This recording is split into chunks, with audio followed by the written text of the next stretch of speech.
Hello friends, हम chapter 3 पढ़ रहे थे काइनेमेटिक्स। काइनेमेटिक्स के 9 लेक्चर मैंने आपको सीक्वेंस में जमा के दिए थे या नहीं। उसके बाद 10वां लेक्चर कल मैंने आपको भेजा था। अब ये लास्ट लेक्चर है, ये चैप्टर ख़त्म होने वाला है। छोटा सा टॉपिक एक बचा हुआ है, इसमें 5-1 मिनट का वो मैं आपको समझाने जा रहा हूँ। ठीक है, तो जो टॉपिक है वो टॉपिक क्या है? आपेक्षिक गति। तो टॉपिक लेते हैं अपन आपेक्षिक गति। आपेक्षिक गति, तो आपेक्षिक गति क्या होगी ये समझना है। आपेक्षिक मतलब किसी के सापेक्ष। देखो कैसे, जैसे मान लो ये मूल बिंदु है O, मूल बिंदु से XA दूरी पर कोई वाहन रखा है या कोई वस्तु रखी है, कोई भी ऐसा मान लो कोई व्हीकल है, मोटरसाइकिल है, वो A बिंदु पर है। इसकी स्थिति ये है, ये मूल बिंदु से कितनी दूरी पर है ये बताओ? XA दूरी पर। अभी कब? t बराबर 0 समय पे, स्टार्टिंग में, शुरू में कोई वस्तु यहाँ खड़ी है। थोड़ी देर बाद जब ये चलती है तो चलने के बाद ये B बिंदु पे पहुँच जाती है,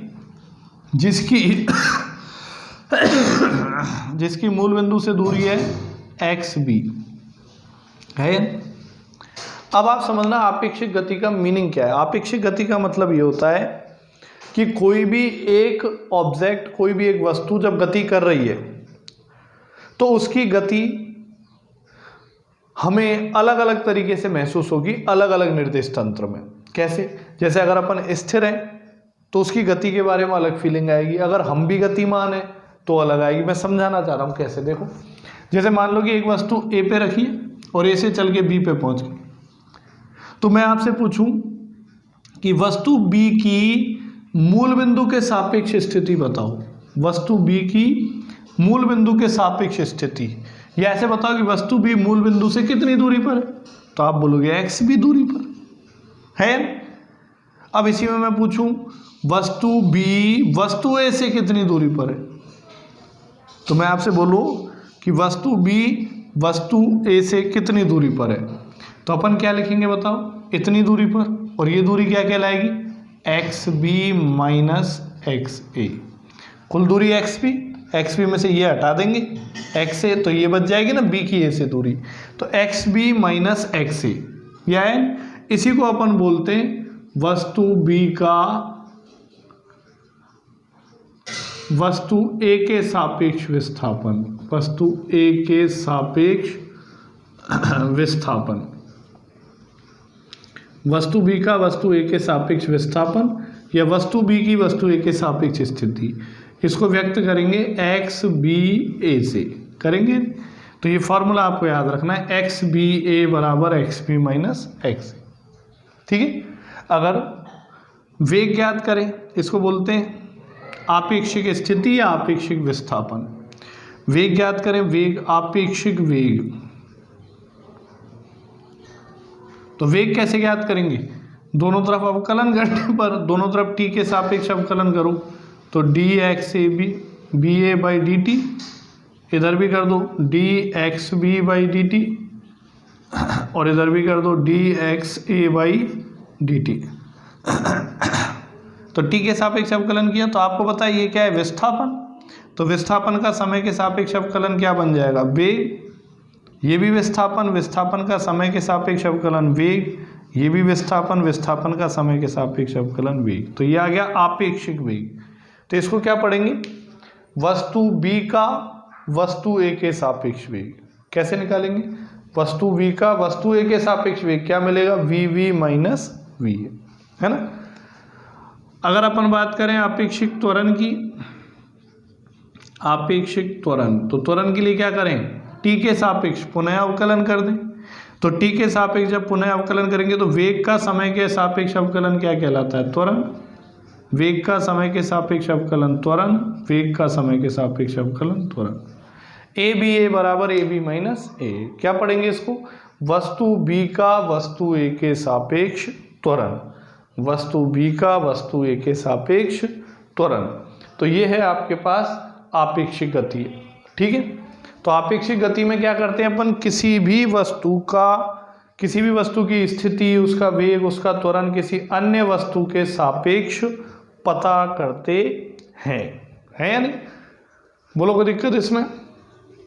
तो ये हो जाएगा आपके पास आपेक्षिक गति। ठीक है, इसको समझने के लिए एक एग्जांपल ले सकते हैं अपन। जैसे मान लो ये सड़क है, इस सड़क पे कोई एक आदमी है, यहाँ पे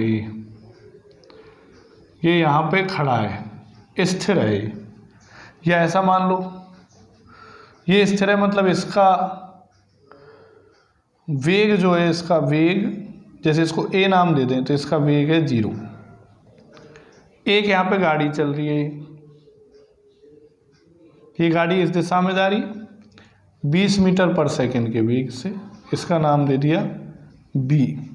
तो v आपको दे दिया यहाँ पे 20 मीटर पर सेकंड। ठीक है, और इधर से देखो एक यहाँ पे वर्ड, एक कोई चिड़िया उड़ती आ रही है इधर से,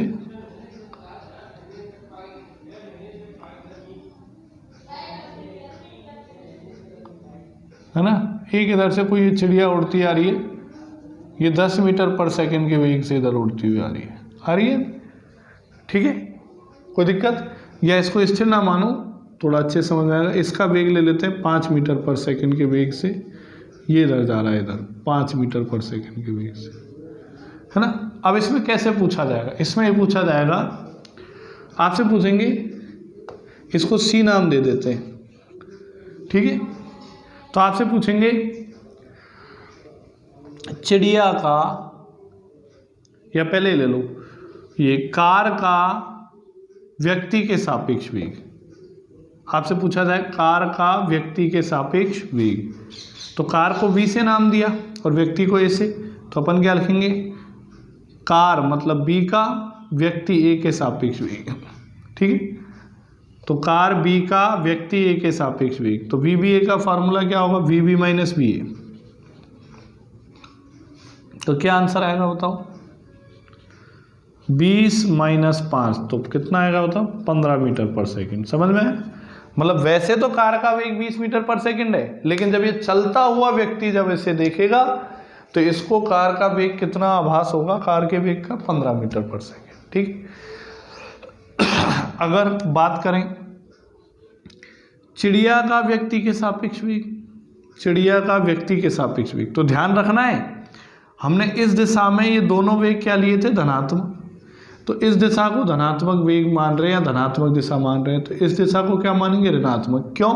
क्योंकि वेग क्या है? सदिश राशि, और सदिश राशि में दिशा बदलते ही चिन्ह बदल जाता है। तो इस दिशा में जो वेग लेंगे उनको धनात्मक लेंगे, और इस दिशा में जो लेंगे उनको ऋणात्मक।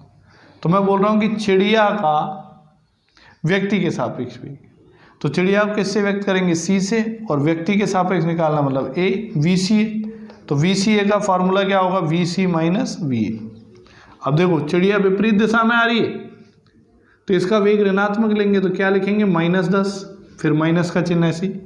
ये इधर वाली दिशा में जा रहा है व्यक्ति, तो इसको धनात्मक लेंगे तो 5, तो आ जाएगा -15 मीटर पर सेकेंड।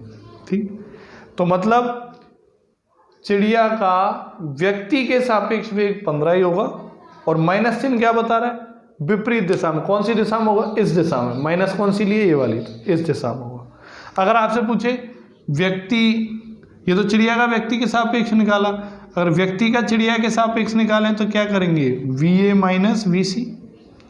तो VA कितना है? VA व्यक्ति का इस दिशा में धनात्मक 5 माइनस चिड़िया का इस दिशा में ऋणात्मक 10, तो कितना आ गया बताओ? 15 मीटर पर सेकेंड। ऐसे अपन, तो ये होती है आपके पास आपेक्षिक गति, है ना। तो ये आपको ध्यान रखना है, वस्तु B का वस्तु A के सापेक्ष विस्थापन, वेग और त्वरण, बस इतना ही है, ज़्यादा अपने सिलेबस में है नहीं इसके बारे में। ठीक है, ओके, तो आज के लिए इतना ही।